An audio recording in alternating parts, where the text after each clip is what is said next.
was your haha I'm in danger moment? Story 1.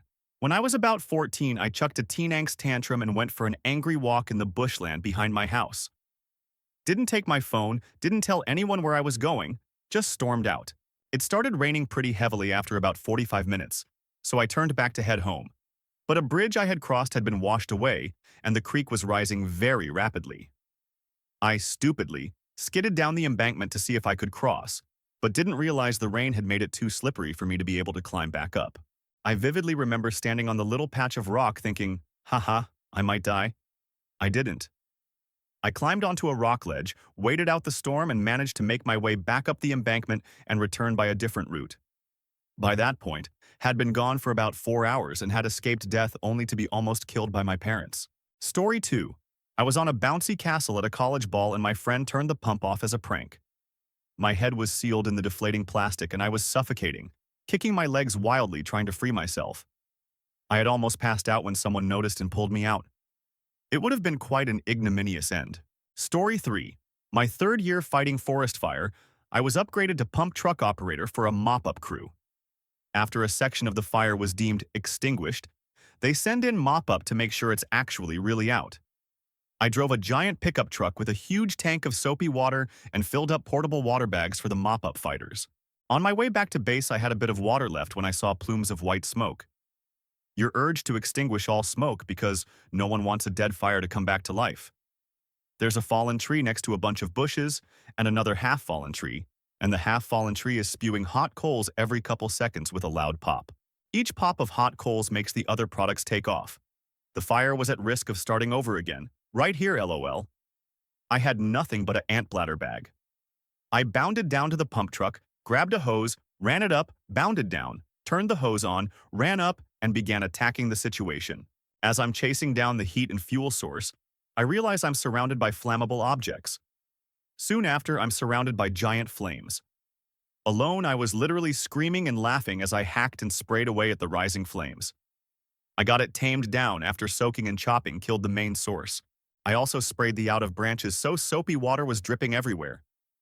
I had just finished rolling the hose back up and was catching my breath when these Marines came running up the hill. They were sent to investigate the smoky mess I'd been dealing with.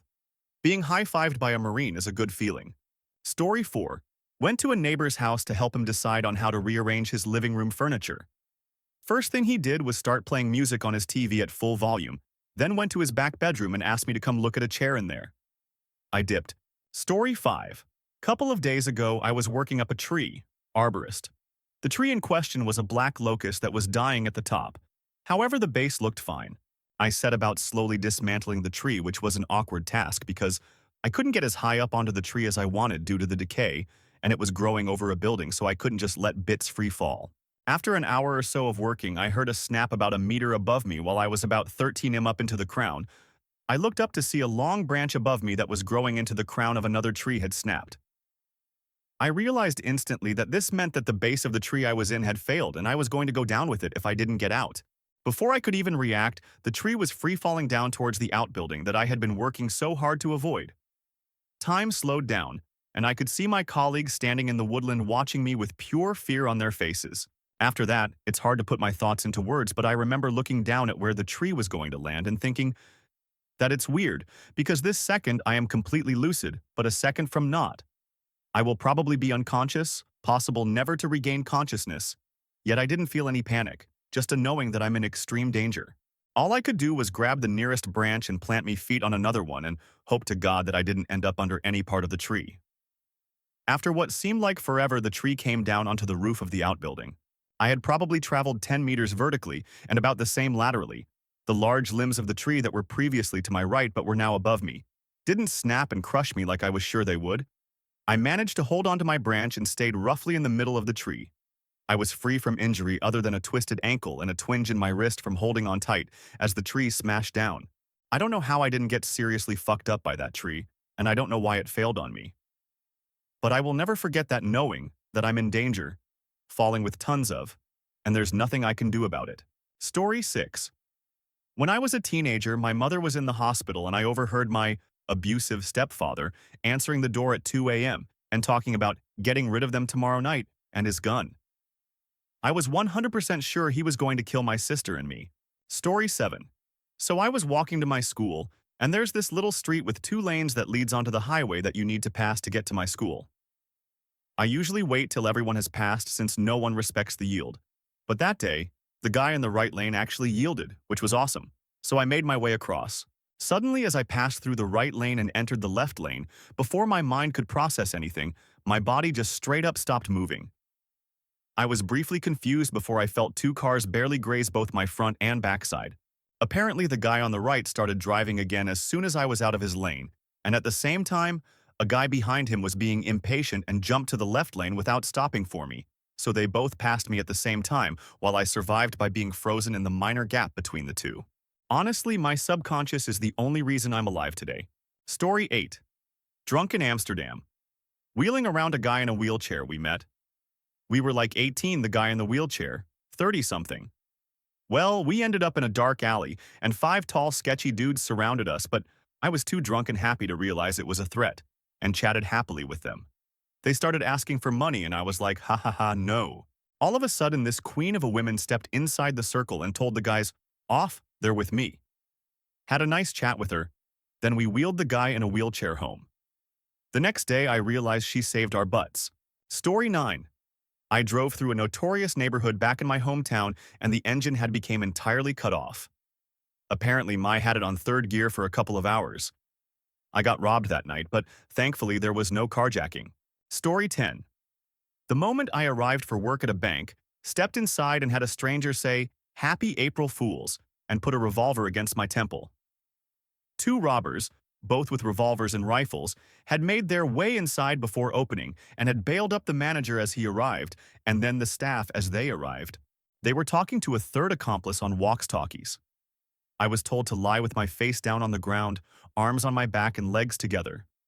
1 robber was going down the line hog-tying staff with cable ties, while the other had the manager and supervisors unlocking safes.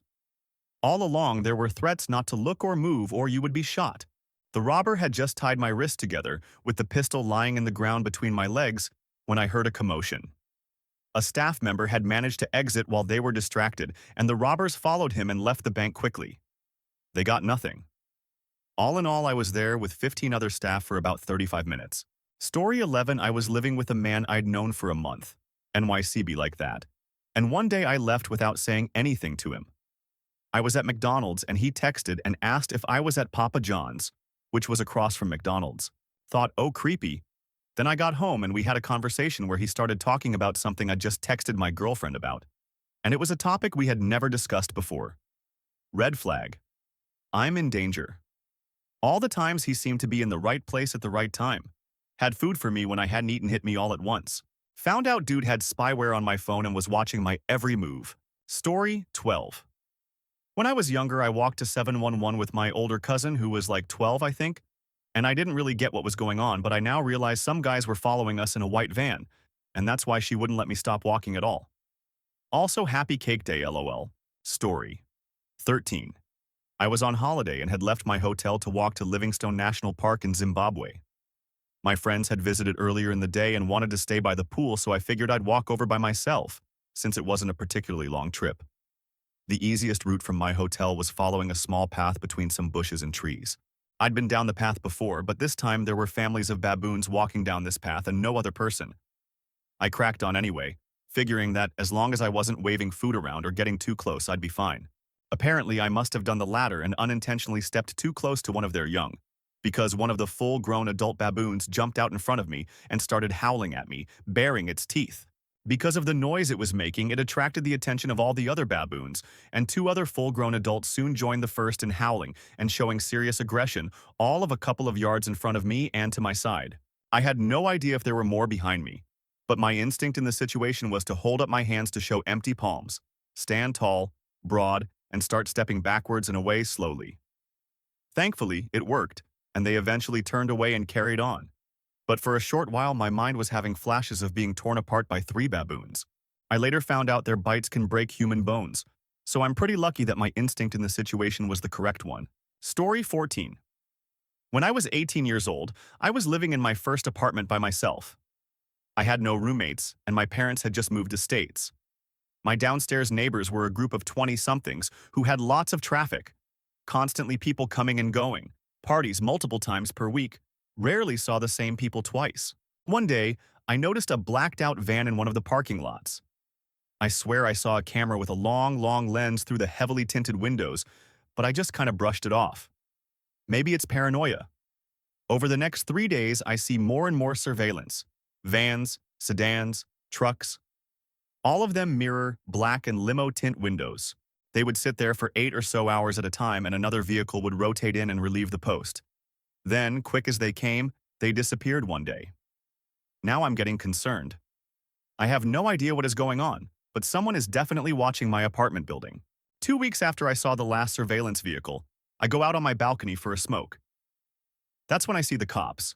Holy, so many fucking cops. They were stacked up, breaching style, on the sides of the building adjacent to me. There were probably 24 uniformed officers. Suddenly, they fan out, guns drawn and aimed at my building. They take up defensive positions and are yelling at each other. One of them motions at me aggressively to go inside. Then a file of 12 SWAT officers begin closing in on my building, walking right up the path. I'm shitting my pants now because I've got like a half ounce of weed and alcohol in my house and there's 40 cops outside. I go inside and hide everything as best as I can and go to the window that faces outside so I can watch this crazy go down. The neighbors below me got raided. The SWAT team fired a launcher of some sort through their windows. I heard 5 loud pops followed by acrid smoke wafting through my vents. They forcefully entered the apartment and I heard fucking many shots. One small caliber pop followed by a roar of semi-automatic rifle fire.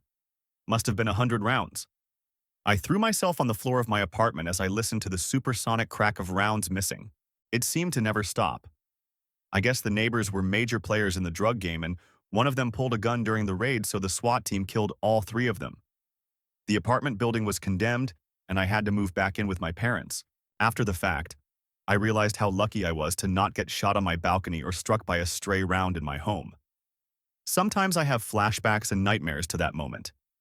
My face on the uncomfortably thick carpet, blue-gray smoke in the apartment, glass shattering, drywall cracking, rounds flying. Story 15. Going home from a party in a shared Uber with some friends. I mistook the street for another one and ended up further away from my apartment than I thought. I put the GPS on and of course it makes you take some back alley. At one I see some movement near a car and there is a guy looking at me. I pass him, try to call my friend because he was looking weird. BTW, I did the wrong number and someone got a voicemail from me sounding totally terrified and spitting nonsense. I walk faster and look back. He is dunking behind another car and clearly switched from his original place. And he has a small knife in his hand. I bolted from here, ran as fast as possible with adrenaline and stopped after finding a busy street. But when I saw the knife, that's when it went, oh. Story 16. When I was in year 5, I ate this cake which had one of those little bits of weird edible paper on them. In about 2 hours, I felt my windpipe slowly shrinking, so I took some antihistamine tablets, but it was still getting worse. About half an hour after that, we called the hospital and I lay down while I was getting injected with my EpiPen. The ambulance came just when I was literally thinking I'm going to fucking die. They had me oxygen for about half an hour straight and took me to hospital. It was about midnight and I remember watching a rugby game on TV in the waiting room. I left the hospital at about 2 a.m. Basically, I almost died from a trace of peanuts. But the worst part was that I still had school the next day. Story 17. On 6 December 2016, I went home with a friend, let's call her Anna, who had come to stay with us for a few days. I lived with my sister, so I shared my bed with Anna. On this particular day, my sister did not come home because she was at her boyfriend's. Still, we slept in the same bed. The day had been long, so when I got in bed, I fell right and deep into my sleep. I was woken up by a very bright light flashed into my face. Same as Anna, and I could feel her by my side, so I was very confused. I asked who it was and Anna whispered, "I think it's a thief." My heart sank at the realization as a man's voice ordered me to get up and give him all the money I had in the house. I was even more scared because I knew I did not have the money that would make him go away. I have grown up to hear stories in my country that 1. When a robber comes into your house, give him what he wants and maybe, just maybe, he might spare your life. 2. Do not try to be too smart because chances are that he knows your home or job better than you think. 3. Do not try to look directly at him. Even if you recognize him, don't call him by name because then he has to kill you to conceal his actions. And true to that, people I know have survived or died just like that. I was wearing a long t-shirt, and I was lucky because usually I slept naked when I slept alone. So I got out of bed and started checking the bag I had used. I gave him about 30,000 shillings, $10. He asked for my laptop and phone. I complied. Anna gave in her money too. I knew the rules too well. I did not try anything smart. We were ordered to lie on the bed and cover our heads. We did. We heard footsteps in the hallway. We knew they were two robbers. We couldn't see them with flashlights in our faces, so we did not know what weapons they had. So while one guy kept watch on us, the other kept carrying items out and probably loading a truck or something. He would ask all these questions probably to kick us off any game we might have. He asked me for the name of the married man I was sleeping with. I wasn't, but he wanted to make it seem like if I was, then the wife was going to be my first suspect for trying to harm me. There were exchanges, but the entire time we were begging them to take whatever they wanted and leave us alone. They responded with obscenities. He realized we were very compliant, so he decided to get naughty. He told us to spread our legs. We first refused, but after threatening us, we did. More obscenities. This went for what seemed like hours, and then they switched roles. First thing our keeper does is uncover us and starts fondling my bear. Anna's too. I peeked for a bit and realized he was turned on. I pulled my cover back. He got agitated and pulled out a knife. Shiny as can be. I knew right then that I was going to die. I was too scared I couldn't comply anymore. I uncovered and moved towards the wall side of the bed and could barely make out his face. He told me to get back on the bed. I refused. He threatened to put a hole in my chest and I asked him to take what he wanted and leave us alone. At this point, I made up my mind. I was not going down without a fight. I knew I would lose, but at least I wouldn't have died like a coward. He knew if the neighbors heard, he would be in trouble, so he had to keep me down, and now that I wasn't complying, I was becoming a problem. So he decided to calmly tell me to get back down. I told him I couldn't because I thought he was going to kill me. He said he wouldn't. I told him to put his knife away. He agreed. Yes, I was negotiating with a robber. I went back down and he got his knife back. I got up again. We bargained again and the knife was gone. I was down again. I heard the other guy whisper, calling him to the side. I think they agreed that they did not have to kill us since we had not given them trouble. They swept the closet and went away with our best clothes and left us down with our heads covered. We stayed down for a bit until we were sure they were gone. We stood up and switched on the light. We got out and called the neighbors and realized the robbers had a copy of our key prior to the incident. Turns out this had happened to 2 tenants prior, and the landlord was too cheap to change the locks and too inconsiderate to tell us the truth. Our neighbor said he couldn't have told us cause he thought it wasn't his part to play. Anyway, they had emptied the house, leaving only the things they couldn't carry like the bed, couch, fridge. Name all the large items. They took everything else, including food item. Pathetic note. I mostly told this story without much of Anna's part because it would be too long. Also at the beginning, I should have mentioned that when the robbers asked, Anna told them she did not live there and was just a visitor, so they focused their aggressiveness on me. The police did not help much, so I never got any justice, but that is a story for another day. Story 18.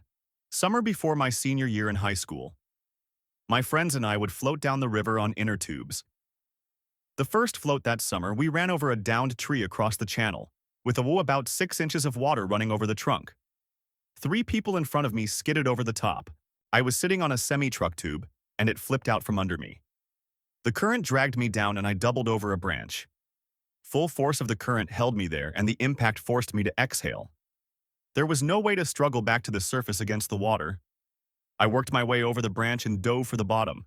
When I found the sandy mud, again I turned with the current, put my face in the mud to shield my eyes, and worked my way downstream.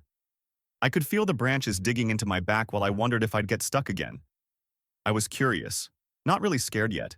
Meanwhile, GF, who started immediately in front of me, was standing on a sandbar and facing upstream waiting for me to show up. I surfaced downstream and had to wait for Tube to catch up. That's when I got scared. Story 19. Grew up on the wrong side of the tracks. Had tons of shooty experiences growing up. Cross one major street and it's 98% white. The other half of city 98% Latino and gang-ridden. My mom was a single parent, always working. I was a latchkey kid of sorts. It was a typical day. I was a typical fourth grade girl who had just successfully begged my way into being able to walk home alone. While walking home from school with a friend, I noticed a younger boy was in front of us. It was a major street. Kid was a slightly older girl, likely sister. I didn't know them.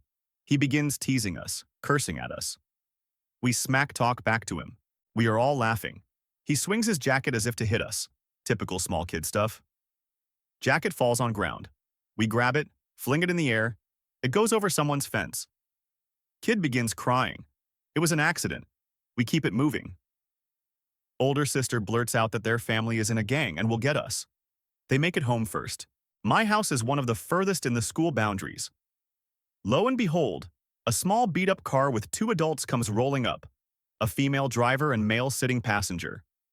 We dart across 4 lanes of traffic to get to opposite side of street and run. We run toward nearest establishment for cover, a closed Elks Lodge. We hide in 12 tall bushes. Car began circling looking for us. I feel their car slowly drive by, my heart pounding. My friend is spotted. Adult male exits car, instructs my friend to come out. Friend, also a girl, immediately rats out my hiding spot. Male brandishes a knife. Speaking in Spanish to my friend, who translates to me, instructs us to walk back and retrieve jacket, 1 or 2 miles back. He follows us on foot, from behind, at knife point to the location where we think jacket is. Adult female drives alongside us. We silently walk, saying not a word, knowing this guy has a knife in his hand inside his jacket pocket and is calmly walking behind us. We arrive at corner house we think is correct one. Knock on the door. I'm praying someone will answer. Sure, I wet my pants at this point. My heart is racing. I assume I will die if no one answers door and I can't produce jacket. Luckily, after forever, someone answers the door. It was another kid who looked like they had just gotten home from school. They check the backyard and produce jacket. The guy quietly gets back in his car and leaves. We walk home. Never mentioned it or told an adult. Assumed we'd be in trouble, that it was somehow our fault. It's crazy how when you're a child you can get tunnel vision and lack wherewithal to report stuff. I just assumed we'd be in trouble. P.S. This is my first time really sharing in Reddit. You all rock. Story 20. I was hanging out with a friend and had agreed to stay the night. We were just starting high school. Her dad and her got into it while I was there and locked us out when we went to go swimming, leaving me without any shoes. She said that was pretty common and he'd unlock it eventually. So we sat out watching the fireworks. When those were over, we tried the door again, still locked out. I started to feel uncomfortable, and since this is a city, I didn't like the idea of walking the 15 blocks home in the dark without shoes. Luckily, she saw a friend of hers drive up and he gave us a ride. Of course, this sparked stranger danger vibes, but whatever. I wanted to go home, so I jump in. As we're driving, I begin to feel nauseated and shifted to the center of the back seat so I could see the road. Only to notice that the driver was smoking a joint and not a cigarette. That was the moment I felt that, haha, I'm in danger feeling. Not just because of the situation, but because it dawned on me that I was going to have to walk into the house smelling like weed without any shoes on and having a contact high that was hardly hideable due to the sudden giggling fit I had. RIP. Luckily, my mom found it amusing and just laughed at it, but geez. Story 21. Yesterday, I was at work and got interrogated by a bikie gang. I am a 5'2" female, and I spend my days off reading Harry Potter books, so I didn't really understand why these 3 full-grown muscular men were doing, until they mentioned my cousin who is on many drugs, and that's when I was like, haha, I'm in danger, and ran out the back of the shop and locked myself in out of the toilets. My manager called the police and I did get the rest of the day off, but with pay, so for that was nice. Story 22. When my intoxicated friend knocked over another guy's pint by accident, and then his drunken brain decided he could take on the guy. The guy was built like a brick house, and his friends were all huge. They were the type of guys that don't take too kindly to being challenged to a fight. We were 2 skinny 19-year-olds. Anyway, I bought Brick House Guy a replacement drink, and somehow talked him and his mates down from flattening the pair of us. Then drug my idiot friend out of the pub and got him home. Some people should moderate their drinking. By the way, the rule is, you spill another man's pint, you immediately apologize and buy the next round. Actually saw the guy again a few days later, small town, and he was cool about it. Story 23. I was young and mad at my mom for not letting me play outside, so I stormed off, and after I turned a corner and was out of sight, I spun around and gave her the, well, guess who walked around the corner right as I did that? Story 24. Private pilot story. Just on a return flight with a few mates back to local aerodrome, looked down at rudder pedals and noticed the side of my shoe was basically starting to melt. First moment of realization that the engine was indeed on fire. Ha, I'm in danger. Story 25. When I was about 9, my mom, 6 siblings and I were living in MN just temporarily for like 3 months. So we were borrowing my grandpa's super old 12-passenger van. We were going on a day trip to our friend's campsite, an hour or two's drive, when the van started having issues. It was stalling and then eventually just stopped running. So my mom had the car pulled over on the side of the rural country road between a cornfield and a cemetery. She was trying to get the car to start again when she noticed smoke coming out of the AC and yelled, "Everybody get out!"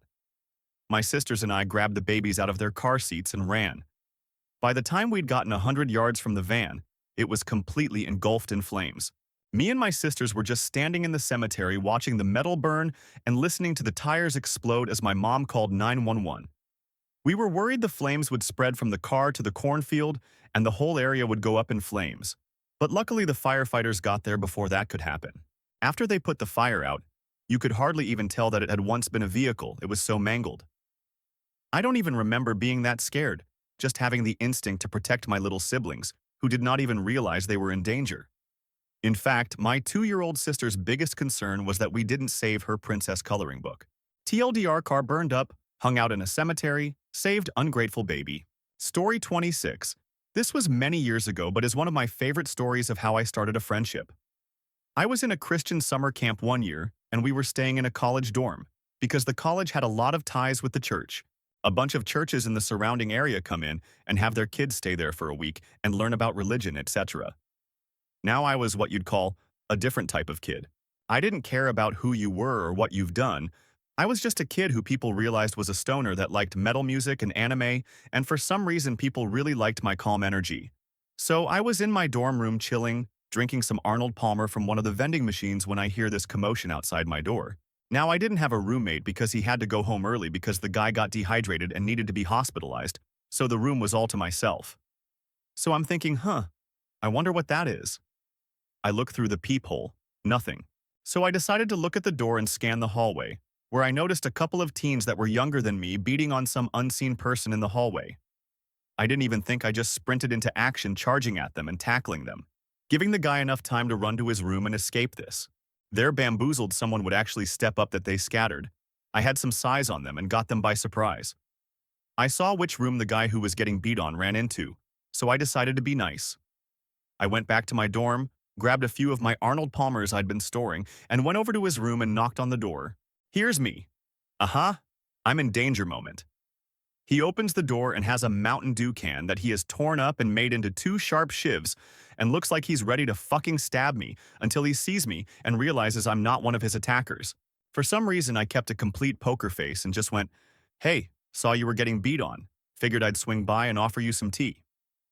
He invited me in, and I met his roommates, and we ended up chatting about a bunch of things, until eventually, we reached the second I'm in danger moment. A camp counselor knocks on his door, asks to see him. He says he got a report from those guys that he had mounting dew can shivs, and asked him about it. Now here's the part where everything gets tense. He and his roommates deny it, but I'm there and was greeted by shivs. So the question eventually gets to me, and I didn't even think about it, I just said he doesn't have any as far as I'm aware of. After that, the counselor left, and I had unknowingly made a friendship with a man who, only early that same evening, was threatening to stab me after greeting him. Story 27. My GF and I were driving home from the beach. Around 2 a.m. on an empty street, some guy jumps out of nowhere in front of the car. I thought he jumped in front of the car on accident, but then I realized he had a baseball bat in his, and he was charging towards us. As soon as I realized that he was coming towards us, I booked it around him and sped off. I'm 99% sure this guy was going to try to rob us, but it all happened so fast I didn't process what happened until later. Story 28. Out at a party with friends when I was supposed to be studying at the library and checking my phone to see 4 missed calls from my dad and 6 from my mom. My heart nearly stopped beating. Story 29. Hiking in Pictured Rocks National Park along Lake Superior. Husband dropped me off at one trailhead. I'd hike 10 miles. He'd pick me up. No cell service along the trail. A 10-yard portion of this trail is built into a cliff. It's narrower than my hiking shoe. There's a sheer drop down to the lake to my left. The turquoise water is full of huge boulders. I notice the trail is severely undercut. I look up at the cliff. Way too steep to try to climb up and over to avoid the trail. No better way to sum up my thoughts than, haha, I'm in danger. Of course everything was fine, but it was a very careful, nerve-wracking 30 feet of walking. Story 30. When I was about 12, a friend from our local church drove me and his sons to go swimming at a creek near where we lived. I didn't know how to swim yet, but he assured me that I'd be fine since there wasn't much water and it could be a good learning experience. So far, pretty normal stuff. It gets weird though. The water was much deeper than expected, and he did nothing to help on several occasions when I almost drowned. I was supposed to stay at his house overnight, but wasn't feeling very good after breathing in water a few times. Plus, something obviously didn't feel right. He was mumbling to himself while he put his shoes back on after swimming. Good thing I stayed home. Turns out he was off his medication. My family didn't know that he had previously killed a person during a hunting trip when he was in his early teens. The night I decided to go home, he went off the rails. He believed the world was going to end and tried to kill his entire family. When my family went to church that Sunday, we didn't see his family. The pastor told us what happened. They all had miraculously survived, but he was now in lockup for his serious issues. TLDR. Almost drowned, almost killed. Family friend was a murderer, and we didn't know it.